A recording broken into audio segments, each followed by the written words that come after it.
একদিকে যখন মন্দিরের কথা বলছি, দক্ষিণ কলকাতা ছবি দেখাচ্ছি, তখন মুর্শিদাবাদের দিকে নজর রাখতে হচ্ছে। আর মুর্শিদাবাদ মানে এই মুহূর্তে একটাই নাম, সেটা হচ্ছে বাবরি মসজিদ, যার ইতিমধ্যে নির্মাণ কাজ গতকালই শুরু করে দিয়েছেন স্বয়ং জনতা উন্নয়ন পার্টির প্রধান চেয়ারম্যান হুমায়ুন কবির। আজকে সংক্ষিপ্ত বাবরি যাত্রা ছিল এবং সেখানেও হুমায়ুন কবিরকে আমরা 3 ধাপে দেখলাম। প্রথমে কি দেখলাম? একেবারে বর্ণাঢ্য বাইক যাত্রা, যে ছবি এই মুহূর্তে দেখতে পাচ্ছেন, তারই মধ্যে স্টান্টবাজিও দেখেছি।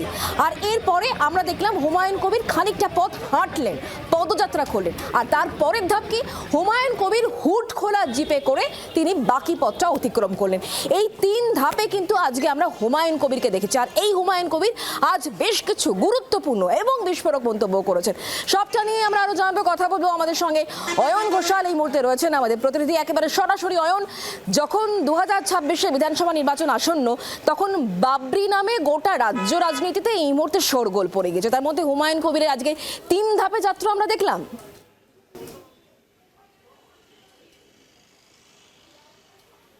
হুমায়ুন কবির মুর্শিদাবাদকে তৃণমূল কংগ্রেস শূন্য করে দেওয়ার হুঁশিয়ারি দিয়েছেন।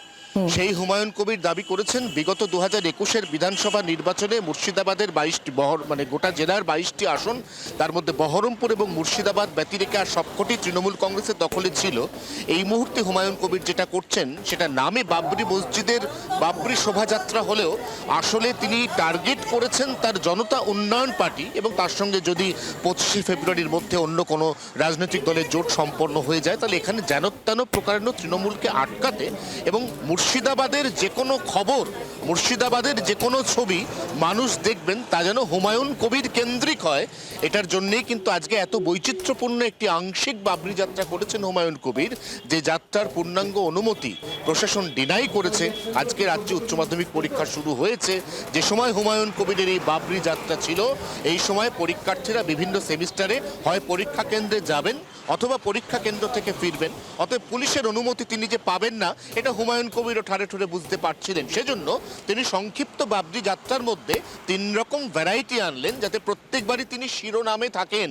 এবং এই শিরোনামে থাকার যে তাগিদ, তার অন্যতম প্রধান উদ্দেশ্য হচ্ছে মুর্শিদাবাদে যা কিছু ঘটছে কর্মকাণ্ড, তার সবটারই ফোকাস বা হেডলাইন যেন হুমায়ুন কবির নিজেই থাকেন। এবং সেই কারণেই অনুমতি না পাওয়া সত্ত্বেও তার আংশিক বাবরি যাত্রা, সেখানে প্রথমে বাইক, তারপরে পদব্রজে কিছুটা চলা এবং তারপরে গাড়ির শেড খুলে সেখানে দাঁড়িয়ে জনসংযোগ করার মাধ্যমে তিনি বোঝালেন যে তিনি এই মুহূর্তে মুর্শিদাবাদ রাজনীতির সবথেকে প্রাসঙ্গিক ব্যক্তিত্ব। এখন গুরুত্বপূর্ণ প্রশ্ন যে হুমায়ুন কবির এখনো পর্যন্ত যা যা করছেন, শেষ পর্যন্ত এই বাবরি মসজিদ, সেখানকার সংখ্যালঘু ভোট তার সঙ্গে যাবে কি? এই উত্তর কিন্তু 2026 ভোটের ফল প্রকাশের দিন বোঝা যাবে। একদমই। অয়ন, অনেক ধন্যবাদ আমাদের সঙ্গে সরাসরি থাকার জন্য। বাংলার আওয়াজ, বাঙালির আবেগ, জি 24 ঘন্টা।